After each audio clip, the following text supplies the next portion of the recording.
started on this week's adventure, make sure to like and subscribe so you never miss any of our adventures. Hey darling, can I tell you what's been on my mind? Sick and tired of the 9 to 5 in the city. October means a lot of things to a lot of people, but this is when I start my friendship cake. So friendship cake takes about a month to do, so I try to make up enough of these cakes to give as gifts at Christmas time. So I'll do a batch this month, I'll do a batch in November, and I will finish off with my batch in December. So what I have here is gallon-sized jars, and you can get these gallon-sized jars from your regular grocery store. You can either buy them like this, which are becoming more and more difficult to find, or you can go and buy like I did when I was raising kids or wanted to have family over.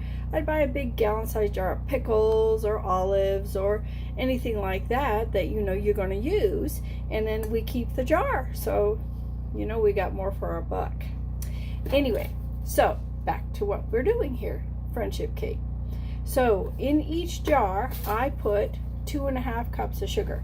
You're not going to consume the 2.5 cups of sugar, but we need this to ferment the fruit so that when we get ready to make the cake, we will drain the juice off the fruit and we add the fruit to our cake mix. So I've already put my 2.5 cups of sugar in each of my jars. The next thing I'm going to do, let me take all my lids off. Next thing I'm going to do is I'm going to add some of the secret recipe. This is leftover broth from last year, and I kept it in the back of my fridge all year long, and then we use it come October.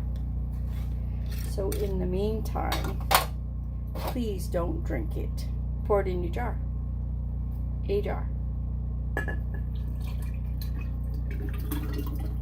Okay, so that is the beginning of my friendship cake, and I'll pour that in the next jar. Ooh, you can smell it. Again, like I said, we don't drink it. And all this is from the fruit from last year, and I saved up 4 jars to start. I got 12 jars out there. I've done more than that sometimes, but I've kind of cut back a little bit. It's a lot of work. So you saw that I put my juice from last year in here. So this will all make sense as we go along and we make the broth and we make the batter and the cakes, and you'll see what happens when we're done with that. So I know it sounds kind of confusing now, but stick with it. Okay. So the next thing I'm going to do as my first ingredient, other than the secret recipe, I am going to do a can of peaches. Okay, so now I got my cans of peaches, cling peaches. You can buy the peaches that are already cut in cubes if you'd like. These were given to me from an organization that wants some friendship cake. So they've helped me out by supplying me with my peaches and all the other ingredients that I am going to mention next, other than the cake mixes and that kind of stuff. So you take a full can of peaches, juice and all, and pour it in there. Okay, real easy peasy. But what I'm doing is I am cutting it up into small chunks. Okay, that's that. Sometimes in these cans you'll notice that you get more juice than you get peaches, but it is what it is. 3, 1 more to go.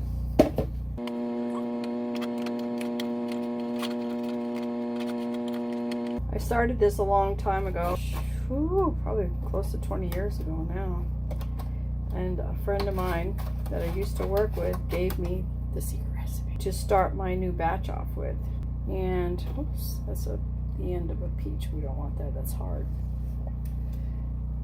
So she gave it to me because she was done making all those cakes. It's a lot of work.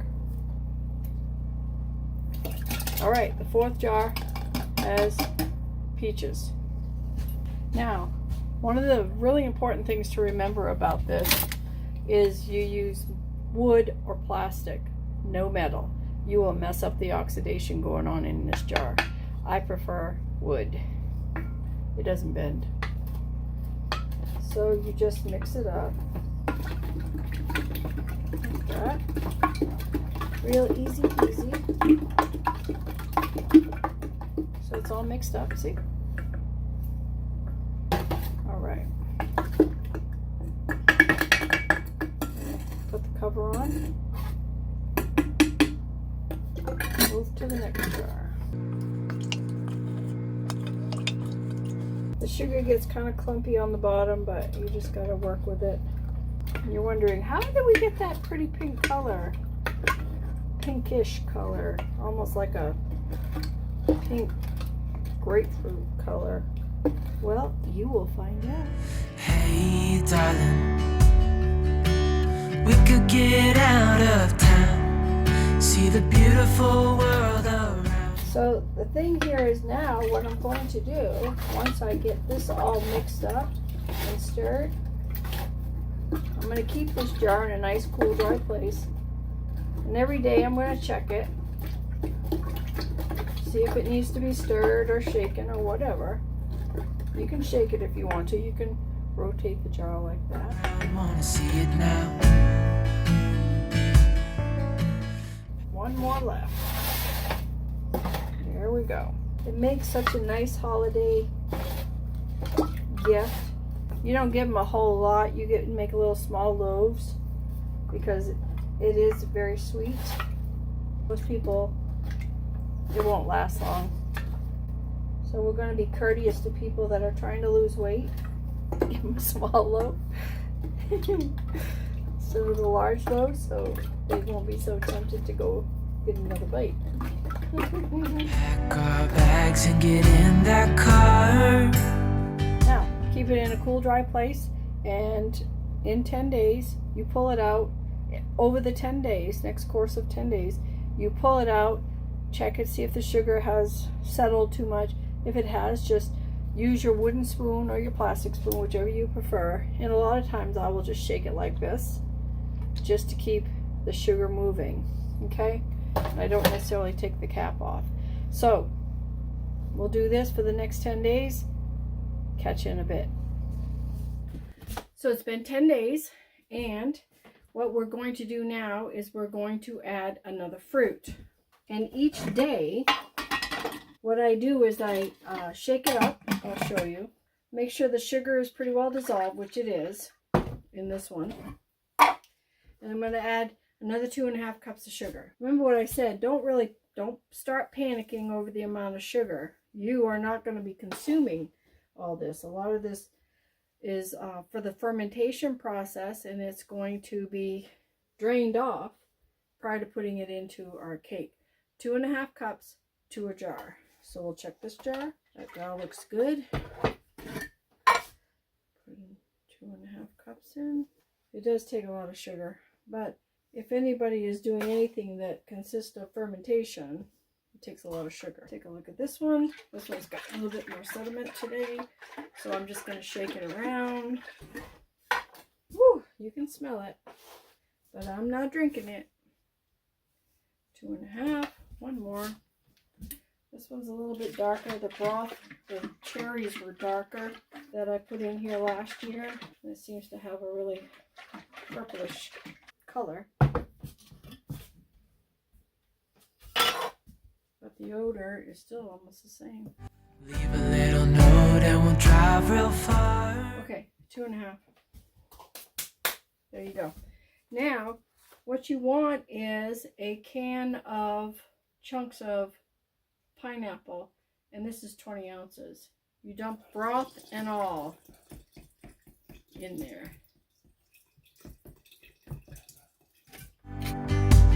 Let's get out, we can leave this city. Now, just make sure you mix it up good, and we're going to set this aside for another 10 days.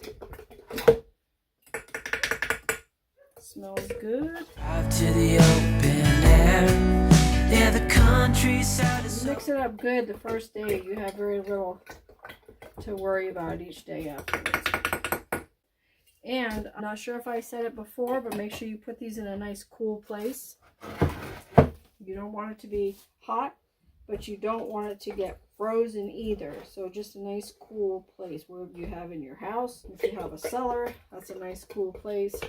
Pretty, with the wind blowing in your hair. We can look back someday. Baby, Put it into your cool, dry place. We'll come back 10 days. Hey everybody, here we are back again 10 days later. We did the pineapple. So remember, we did the peaches, then the pineapple, and now we're going to do cherries. And as you can see, I've been cutting on cherries, so my fingers are kind of on the red side.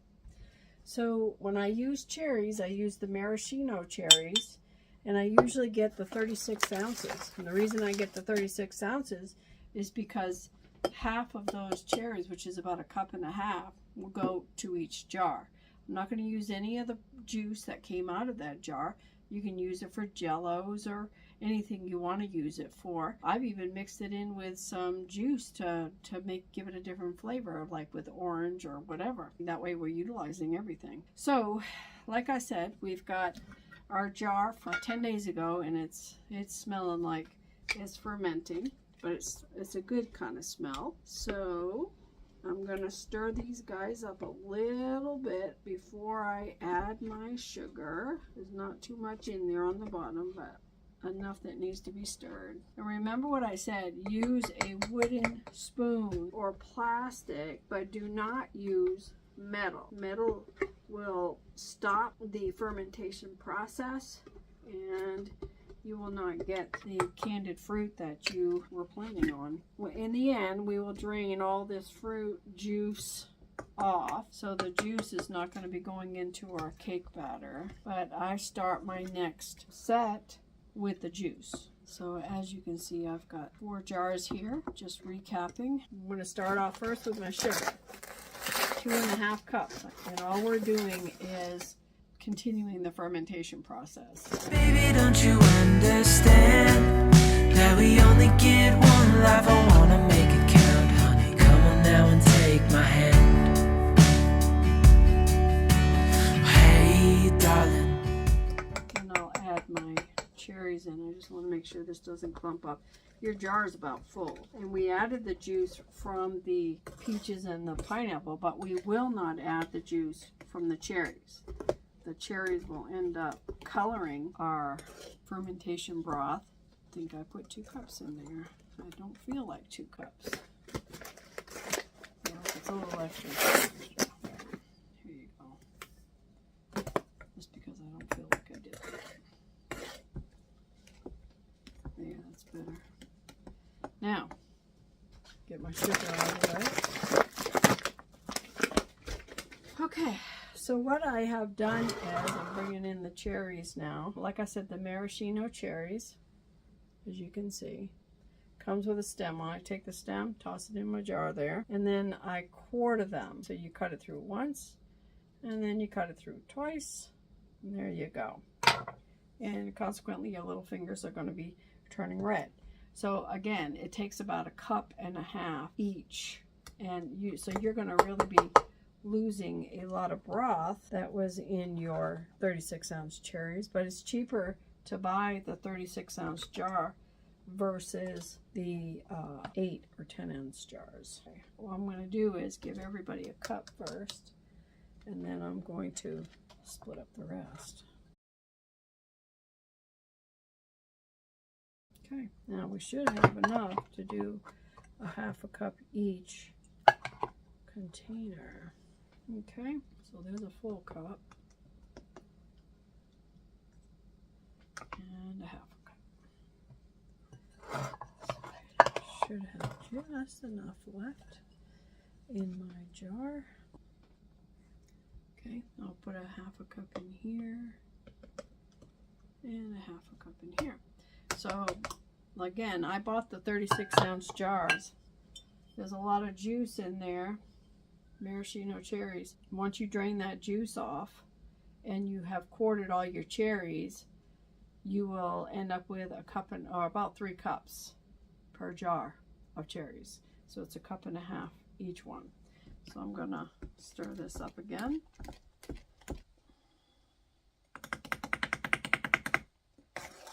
And then in about 10 days, we are going to be making cake. I'm also going to show you the version for folks who are vegan, those who will not have any type of animal meat or flesh or anything that comes from an animal, to include eggs. I am going to show you a recipe for that too. I'll make a batch up for the folks that don't mind the eggs, and then I'll make a batch up for like my daughter's family who do not eat animal products, and I'll show you how to do that, and that will be pretty slick, and you might decide that you will enjoy it, because in all honesty, the non-animal version is pretty good too.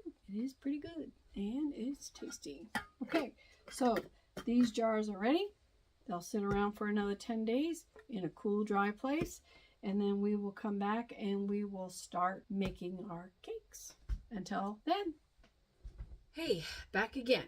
So what we have done is we've gone through the 30 days that I've told you, 10 for each fruit. And now we are going to put the cake together. Okay, let's start off with this. We've got our fruit.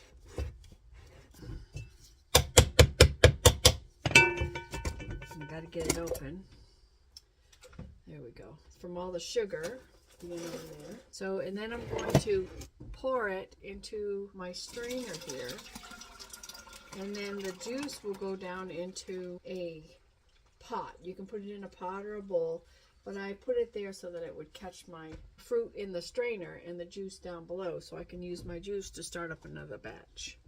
Okay, now the next thing we're going to do is we're going to start making the cake while that drains. Get everything over here. We try to get the butter recipe. You can do them at home, homemade if you so choose. Right now I'm just making it, it's a little easier and it comes out very good. So it takes 2 of these cake mixes to 1 jar of the fruit. Alright, pour that in there. We recycle so that all the paper will get burnt. Gets burnt.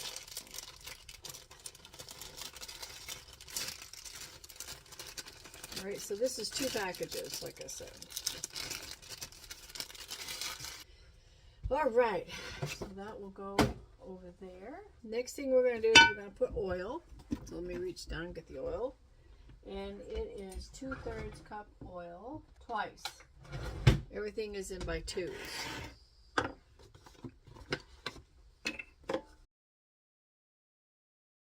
I like canola oil. Don't use vegetable oil very often if I can absolutely help it. Now, I am going to use the eggs. And you see me running around with this scooter thing.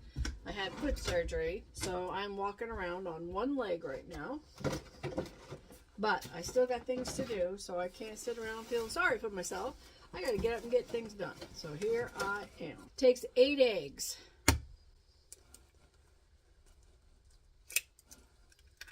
Now, I did tell you in the very beginning that if you're vegan, don't have any kind of animal products, we can use it a different way. And what we'll do is we will use flaxseed instead.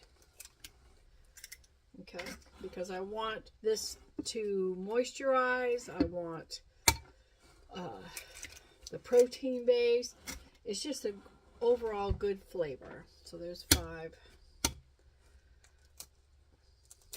6, 7, 8. And depending on what's in the pudding, you may want to eliminate the pudding. I actually did a batch yesterday with no pudding at all. So we tried it and it still tasted amazing. So you could go either way. Now, the pudding mixes, where did I hide you? There you are. Okay, so I have 8 eggs. We are good. All right, so I'm going to move my eggs back over here. things are a little bit more challenging. Okay, so you can either get the small box, which makes 4 servings of pudding, or what I do is I get the big box. That way I can use a box and a half, and it's actually saving me a little bit of money. Being in Alaska, the prices are a little bit different. Not sure what they are in your side of the world, but everything is very expensive here compared to the rest of the world. And we can burn this too.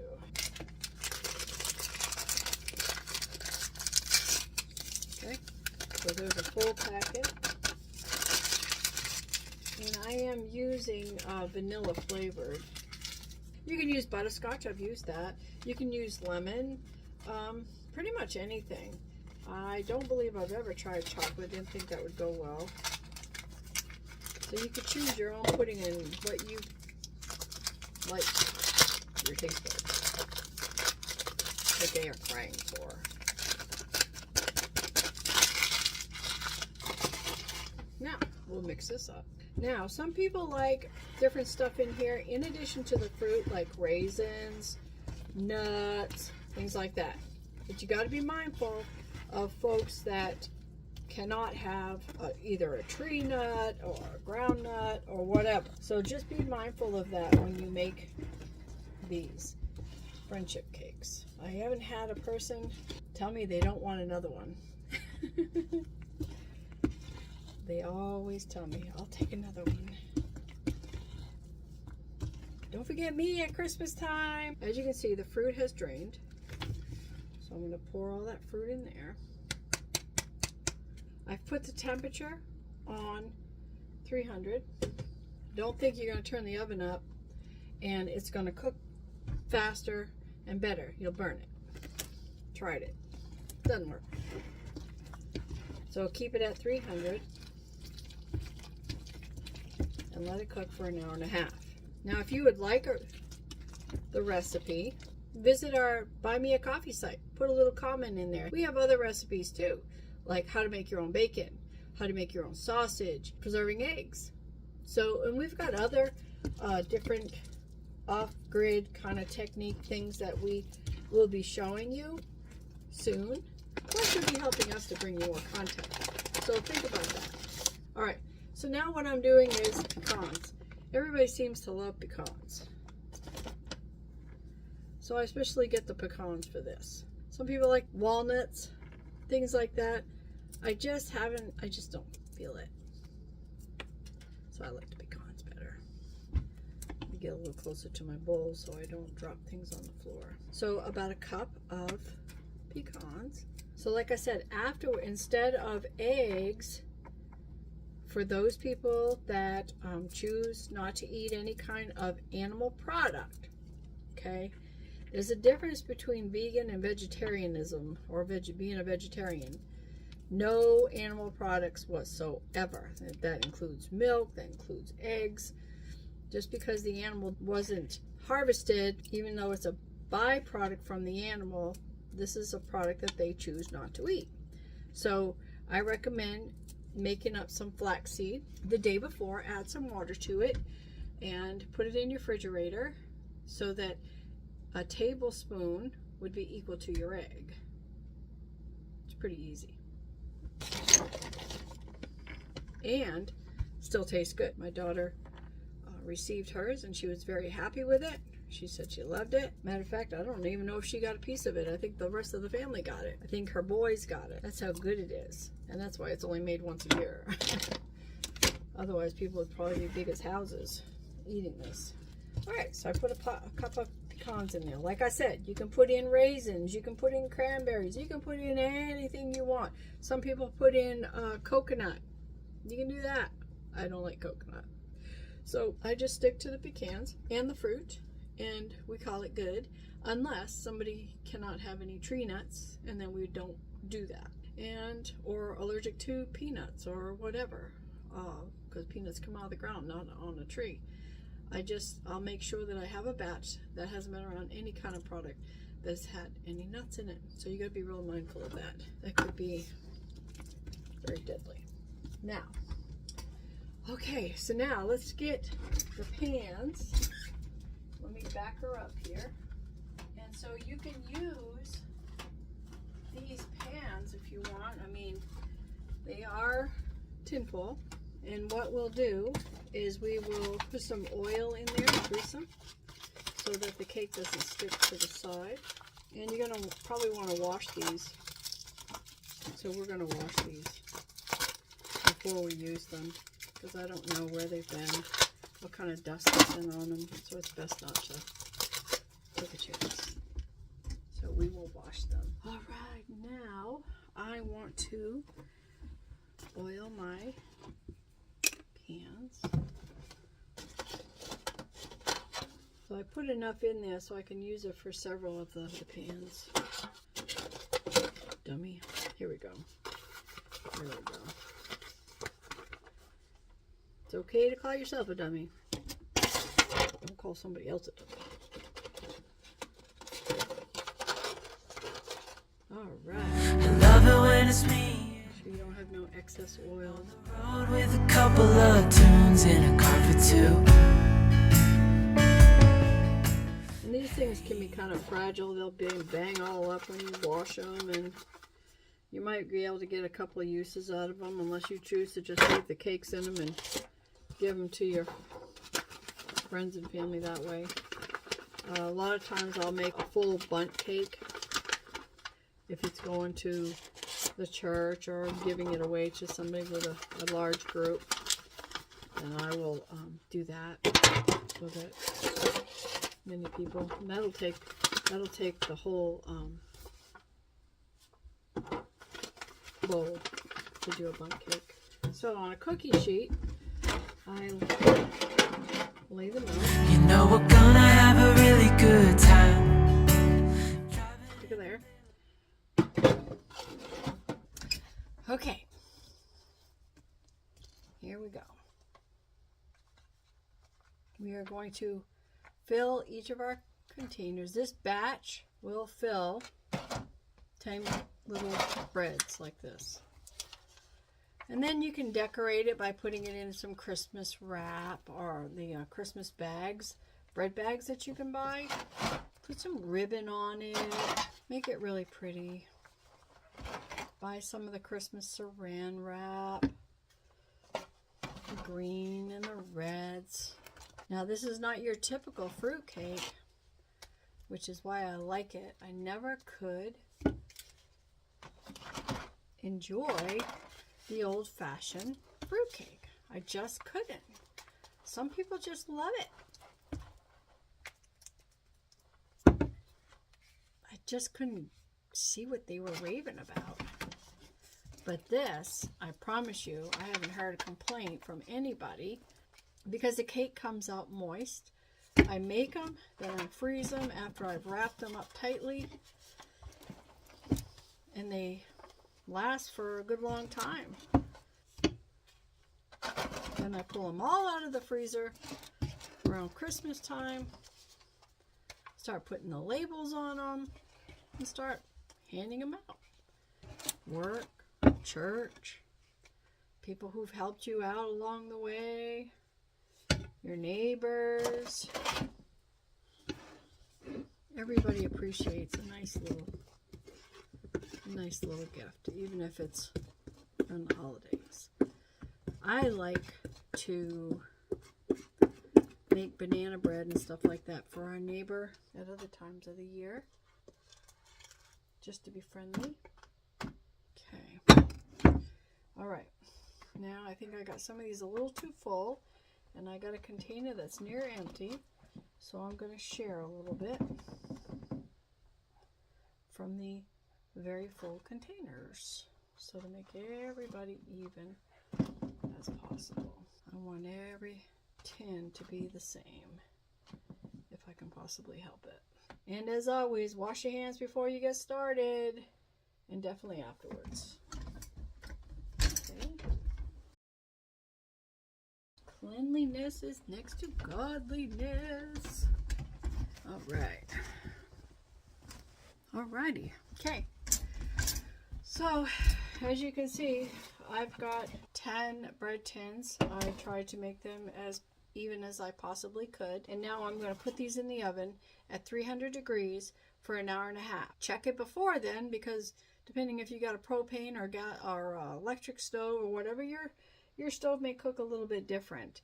So just poke it with a knife or a toothpick or whatever it is, and once it comes out clean, you're done. Down. The cakes are in the oven and they're cooking, and so now I'm going to show you what I do with that broth I just drained off. Remember this jar in the beginning? What we're going to do is we are going to fill it. You can do it however you want it, however messy you choose to be. I'm going to fill it up with my ladle. Well, the broth that I just poured into that pot through the strainer will go into the clean jar that I put 2.5 cups of sugar in, and we start the process all over again. This is why I started in October. By the end of October, I've got a batch in the freezer. By the end of November, I got another batch in the freezer. So I am doing 4 jars. Sometimes I've had 10 and 12 gallon size jars. I don't want to do that many this year. I don't want all that all over the place. So I'm going to go with what we have, and I'm choosing to do 4 at a time. So figure that there are 10 loaves to 1 jar. It's a lot of cakes, and I will have 12 jars at the end. So 12 times 10, that's a lot of cakes. So I'm going to put the juice in there, start the process all over, and you guessed it, peaches go in first. And then I put it in a cool, dry place. Hey, okay, so what I have done here is that, like I mentioned before, my daughter does not take any kind of animal products. So we've got the cake mix in here, and I make sure that there's no milk in the ingredients. And then instead of the eggs, I have gone with flaxseed. Now for flaxseed, it's 1 tablespoon of flaxseed to 3 tablespoons water. That's what it looks like after it's been sitting out in the refrigerator all night long. So, and it gets kind of thick, as you can see. Equaling that out, I put 1 scoop for every egg when I put the flaxseed in my bowl, and then I added 3 things of water times 8, because it takes 8 eggs. So we're going to pour all that in here. That way there is no animal products in here whatsoever. And we're respecting what she is doing. In actuality, you feel a whole lot better too, knowing that you're not eating a lot of cholesterol, things like that. Sorry, gotta walk around with my little scooter here in order to get around. So it is the same consistency as if you had put the eggs in there. So now I'm gonna do my oil. Well, darn. Solve that problem. Came as a duo. Couldn't even take the thing off. That's crazy. Don't you just hate that when you just can't get the darn lid off? Again, remember how much was the oil consistency? It was still 2/3 times 2/3, twice. And because there's some folks in her and her husband's side that cannot have nuts, I am opting to not put any kind of nuts in there. I know that she doesn't do well with cashews, but I would rather err on the side of not making a mistake, so to speak. And I don't want anybody sick. I want them to be able to enjoy this. And mixing it up takes about the same amount of time it takes to mix up your regular cake with your 8 eggs, but instead I'm using flaxseed. So if you have any issues with your gut because of the eggs have a tendency to mess me up too, and sometimes it's so much nicer to not have to worry about it. Okay, so this is the consistency once it's all mixed up, same as the eggs. And I'm going to throw the fruit in there, and there you have it. We are going to make a dairy-free, egg-free, animal-free cake. So when you put the flaxseed in the bowl overnight in the refrigerator with 3 tablespoons to match up, it has kind of like a slimy egg texture, by morning. Sometimes it's actually within a few hours, but I usually wait. I let it sit there as long as possible in the fridge so that I get that consistency that I'm looking for, which is that slimy egg texture. Okay. Now that we've got this, and we're going to be putting that in the oven real soon, we can share the recipe with you as I had mentioned earlier, and you could always put it in, buy a cup of coffee and print a recipe for the friendship cake. Or if you choose, there's the bacon or the sausage or how to preserve eggs, those recipes. And that would just be cool with all of our mini projects, and we've got so many more. We've accomplished a lot this year, and we got much more to go for next year. One of our goals is, of course, to have us in a much bigger home versus in this cabin, but you know, we'll see. We need to build a barn for the dogs and a barn to put our tractor under, and we need to move this cabin down the hill, put it on a cement cellar hole foundation so that we can keep our water and things like that underneath. So if anybody comes to stay in that other cabin, they'll have the water access just like we do, running water. So we're up with society, and you know, our power source and all that, you know, so that when people come out here, they can actually witness the amazing presence of God out here. It's just a beautiful place to be. We would love to have more weddings out here so that people can kind of come up and just feel his presence and just enjoy the day, because there's no more beautiful place than right here. Of course, I know that God's got amazing amount of beautiful places, and we'll show you that in some other videos, but it's just beautiful and amazing. Waking up every morning, looking out over that beautiful scenery with a cup of coffee. Wouldn't you love to do that? We would love to have you come on out and share that with us. That's what we're about. So this recipe, I use the flaxseed with water instead of the eggs. And always check your label to make sure there is no milk or egg product in there, or any kind of animal product, let's put it that way. And also in the cake recipe, you make sure that there's no dairy products in there.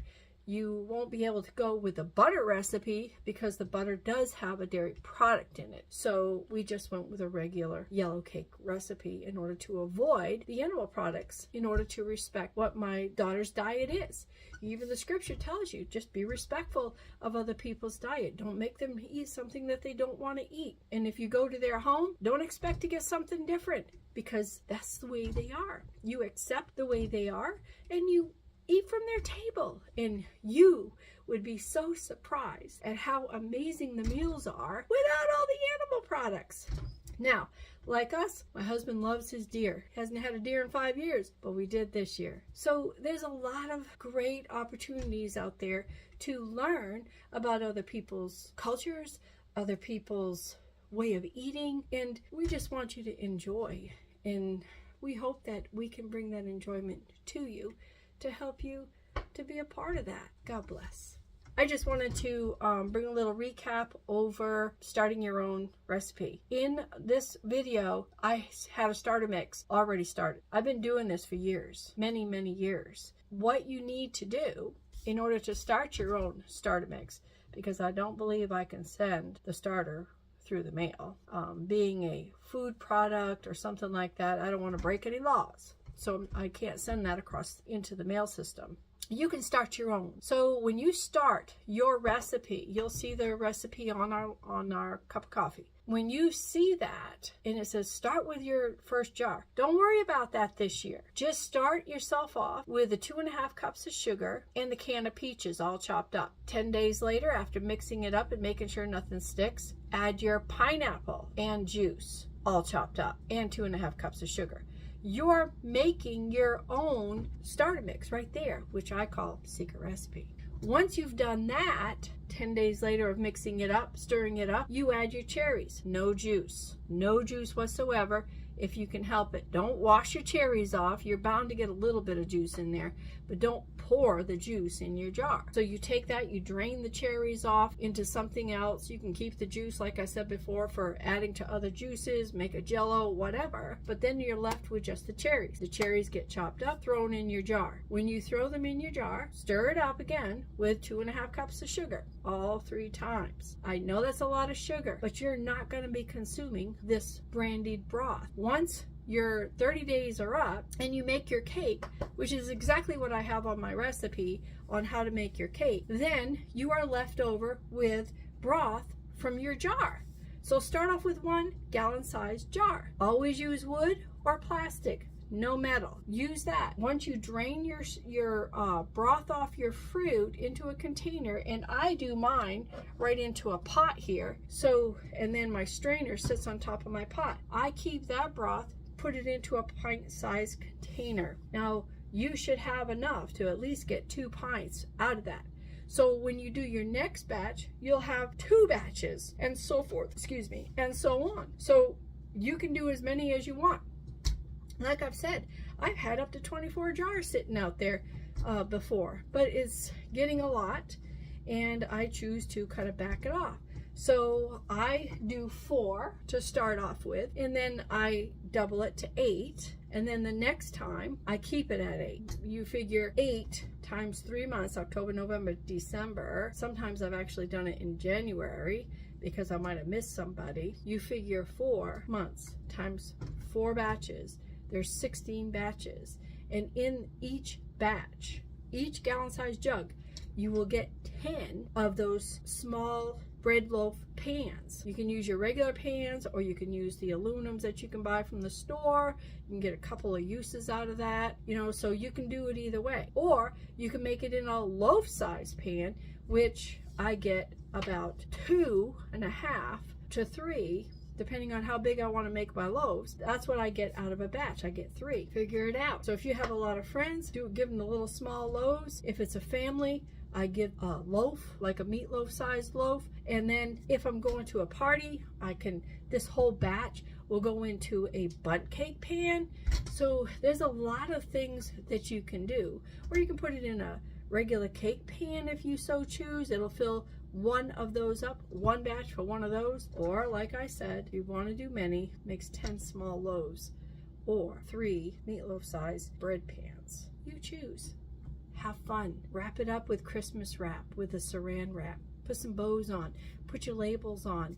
It makes a great, great gift for people that you love and care about, because it's so much better to get a gift from the heart than it is to get a gift from the store. It makes a huge difference. Even though once they start eating it, gone within seconds, it's still something that they remember, because they ask me, hey, you gonna make any more of those cakes? And I know I'm making a difference. I'm sending a little love across the country. So enjoy yourself.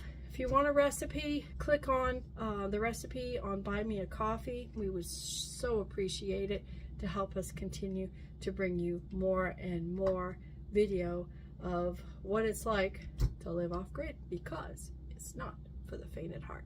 So here we are, 10 cakes, all baked. Just poke them with a knife and make sure the knife come back clean, or a toothpick or whatever. But there they are. I am going to take out the saran wrap and start to wrap them. And then I'm going to put them in a Ziploc bag to keep them in the freezer. Keep them from getting freezer burnt.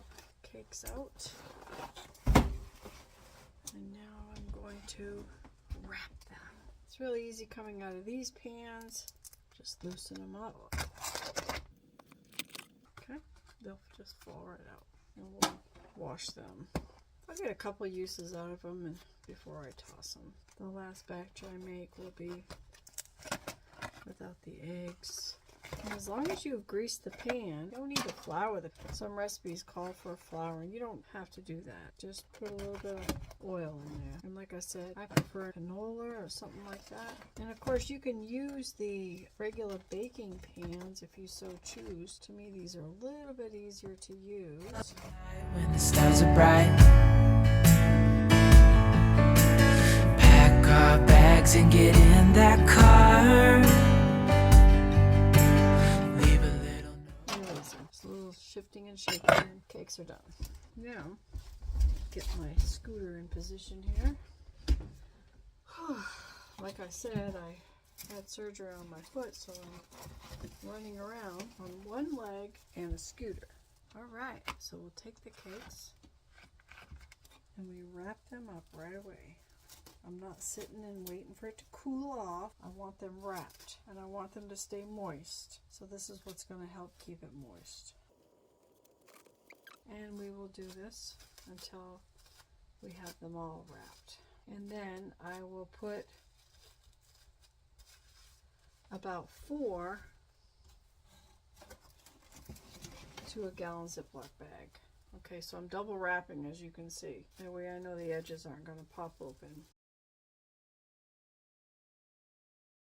Now you can put them in a pretty green or pretty red or whatever wrapping. I will do that later on before I give the gift to anybody. Then what we'll do is we will put 4 of the cakes to this bag. Then it'll go right in the freezer. Okay, well, thank you for hanging in there with me. And remember, if you want the recipe or anything, just send a little message there on the comment section of the video. I've enjoyed doing this with you and showing you some of our traditions that we've had for quite a long time. Have a great day. God bless. Drive real far. Let's get out. We can leave this city. Let's drive to the open air. Yeah, the countryside is so pretty with the wind blowing in your hair.